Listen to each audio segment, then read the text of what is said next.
Hi everyone, সবাই কেমন আছো? আসসালামু আলাইকুম। আশা করছি সবাই ভালো আছে, সুস্থ আছে। ভিলেজস্টাইল ব্লগে তোমাদের সবাইকে আন্তরিক ভালোবাসা ও শুভেচ্ছা। আমি আসাম থেকে বলছি, রোজিনা, ডিস্ট্রিক্ট বরপেটা। তো এই যে মাছগুলারে কে কী মাছ বলো, আমরা কিন্তু আমাদের আসামে বরপেটা ডিস্ট্রিক্টগুলো আমরা ভুতকিয়া মাছ বলি। তো আজকে এই ভুতকিয়া মাছ দিয়ে আমি একটা রেসিপি রান্না করতে যাইতেছি। তো তার জন্য ভুতকিয়া মাছগুলো আমি পানিতে জিয়ে রাখছিলাম, বাজার থেকে কিনে নিয়ে আসছে।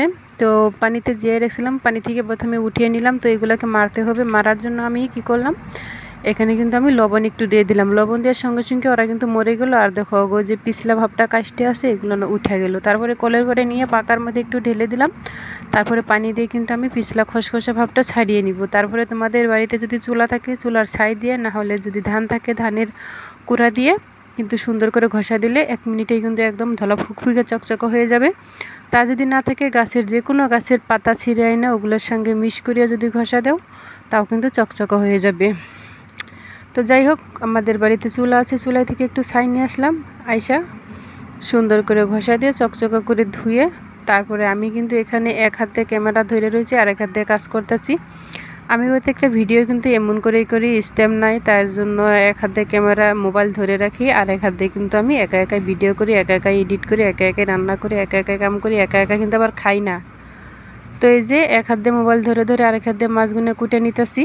তো একটি বা দুইটি কুটাই দেখাইলাম, কারণ এক হাত দিয়ে মাছ কুটানো লেট হয়ে যাবে, ওইদিকে রান্না করার সময় আমার পার হয়ে গেছে।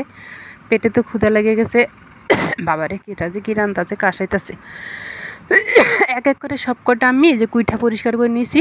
ভুতকিয়া মাছগুলো কত সুন্দর দেখো। একটু টমেটো নিয়েছি, ধনিয়ার গুঁড়া, মরিচের গুঁড়া, তারপরে হলুদের গুঁড়া, একটু লেসরি, টমেটো, আলু, কাঁচামরিচ, পেঁয়াজ সব কটাই কিন্তু আমি এখানে সাজিয়ে নিয়ে তারপরে একটু তেল দিয়ে নিলাম। তারপরে আবার কড়াইতে তেল দিয়ে একটু গরম হয়ে গেলে ওখানে গোটা জিরে দিয়ে দিলাম। দিয়ে তারপরে কিন্তু এইগুলো সব কিছু আমি ভালো করে একদম মকা মকা করে মেখে নিতেছি। মাখতে মাখতে তোমাদের জিভে যদি জল চলে আসে তাহলে কিন্তু বিকেলবেলা অবশ্যই দাওয়াত খেতে চলে আসো। Thank you so much. যারা যারা পুরো ভিডিওটা ওয়াচ করতেছো তাদেরকে অসংখ্য ধন্যবাদ। অবশ্যই কমেন্ট না করে যাবা না, গালাগালি যাই দাও।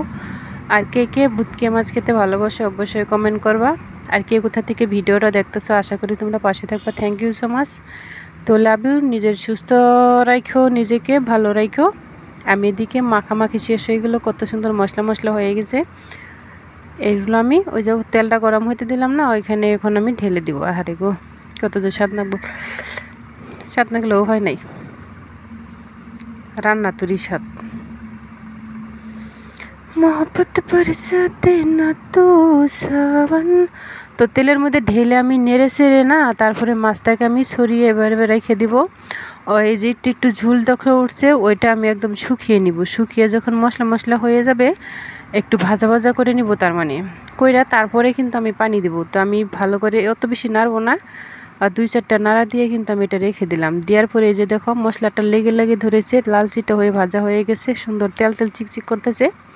এখন কিন্তু আমি একটা উল্টিয়ে দিলাম। এই যে দেখছো মশলাটাও কিন্তু আমার ভাজা হয়ে আসছে, মাছটাও কষা কষা ভাজা হয়ে গেছে। এবার কিন্তু আমি পানিটা দিয়ে দিলাম, কারণ একটু স্যাপস্যাপা ঝোল করে আমি এটা রান্না করতে চাচ্ছি। সেই জন্য সামান্য পরিমাণ পানি দিয়ে মাছ আর পানির পরিমাণটা যেন সমান সমান হয়, এর থেকে যেন বেশি না হয়। আমি দিয়ে দিলাম। 2 থেকে 3 মিনিট রান্না করলে এটা হয়ে যাবে। এদিকে আমি একটু ধনিয়ার পাতাও দিয়ে দিলাম। তো কেমন লাগলো দেখো, আমি কিন্তু ভাত দিয়ে চটকে চটকে খেয়ে ফেললাম। একটু ঝাল ঝাল না হলে কি হয়, একটু লালচিটে হয়েছে মনে করবো যে তাহলে একটু ঝাল ঝালও হয়েছে। আহারে, এই যে দেখো রান্না আমার খতম হয়ে গেছে। ভাতের থালি দাও, থালি দাও, থালি দাও, থালি থালি থালি। হ্যাঁ, খাওয়া শুরু করে দাও। বাবা, টেক কেয়ার।